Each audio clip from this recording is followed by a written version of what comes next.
I didn't know Kenny was Christmas. Love is a very splendid thing. And ToughKenaMan will never stop loving you.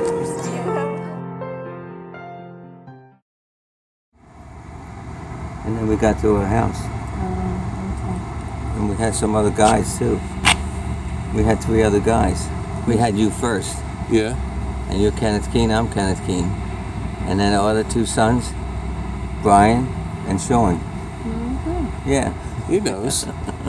That's who they are, Brian and Sean. They lived happily ever after. Yeah. Yeah. Yeah. That's what I say. Yep.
It's May. May? May 27th. Oh yeah? May 27th. Yeah, okay. When's Johnny's birthday? Him? No, not him. Johnny, your brother. My brother John, yeah. Do you know when his birthday is? No. His birthday's May 17th. That's been a long, long time here though. And I couldn't see him again. Oh, okay. That's all. I was just hoping I could just go. You're gonna take me home, right?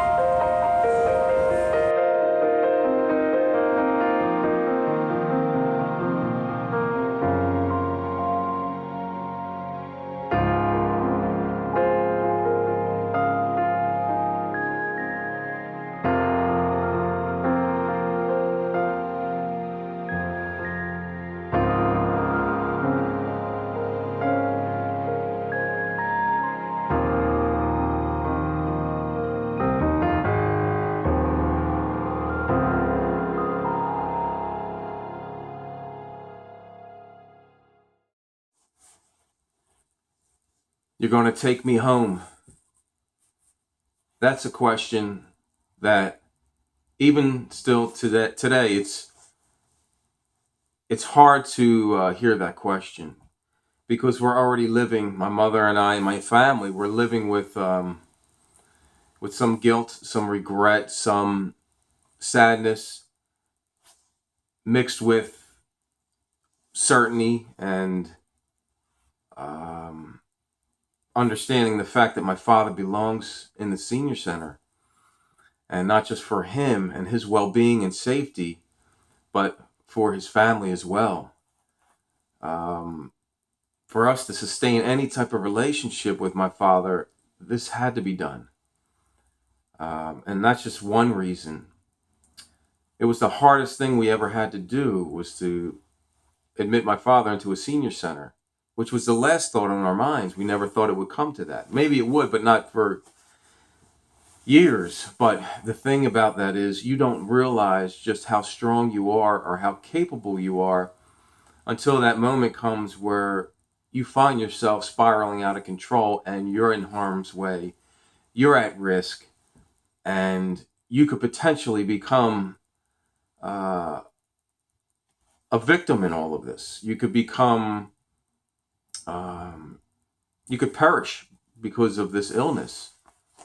That's how devastating it is. And my mother, I witnessed this firsthand. No one knows, like I know, what my mother had gone through with her husband, with my father.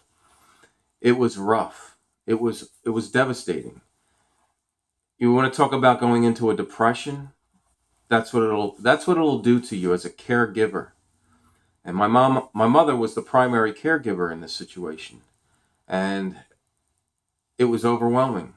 Those who are living with someone who has dementia, they can understand what I'm talking about. Those who do not have a loved one in their house with dementia, they don't understand.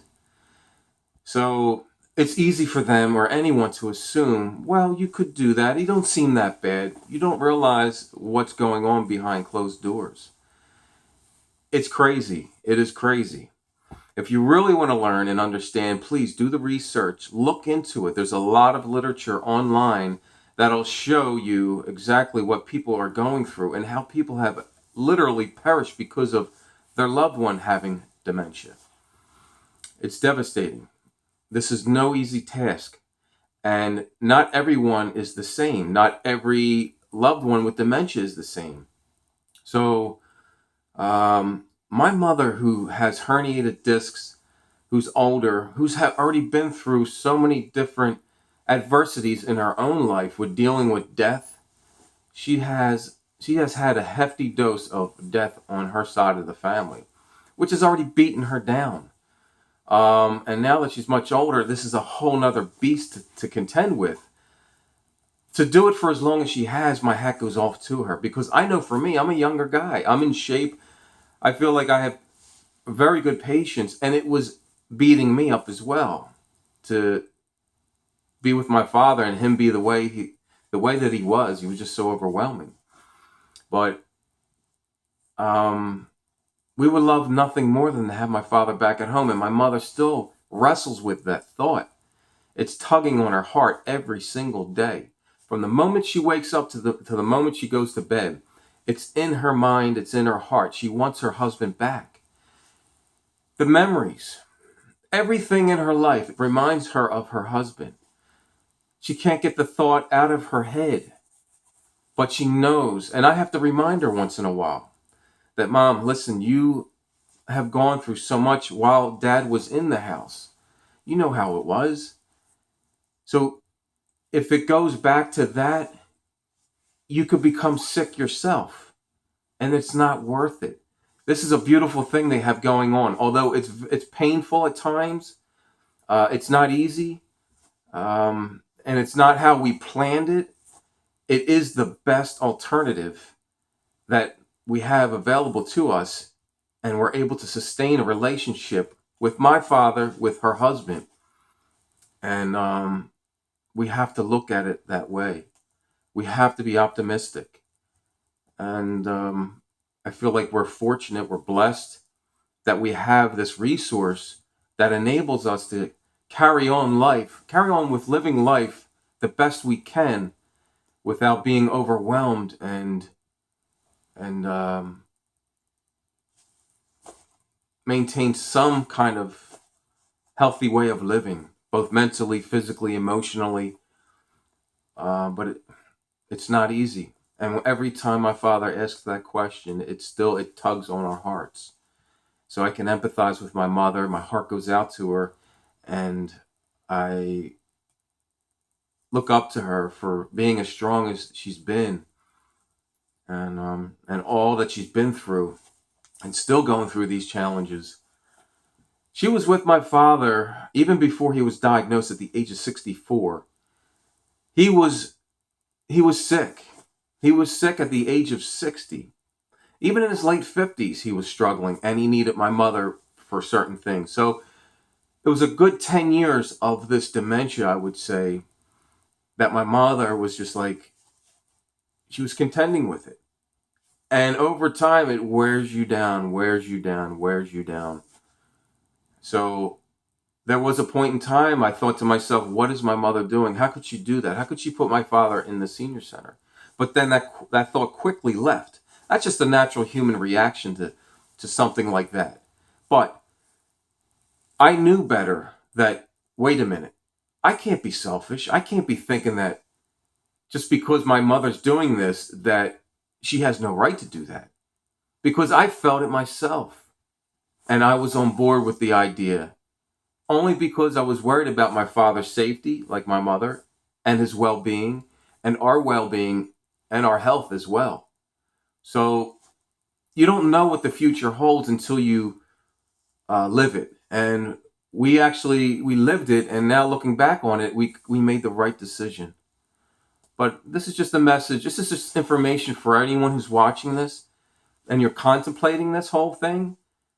Maybe you can gain something from what I'm saying and what we're doing in our lives to help cope with our father, our husband, our brother, our loved one, whomever it may be in your household that has dementia, how we cope with it, how we deal with it. And maybe you're on the fence about making the decision. It's not easy. It's so hard. But it's tough. Ken, we are home. Right here? Yeah.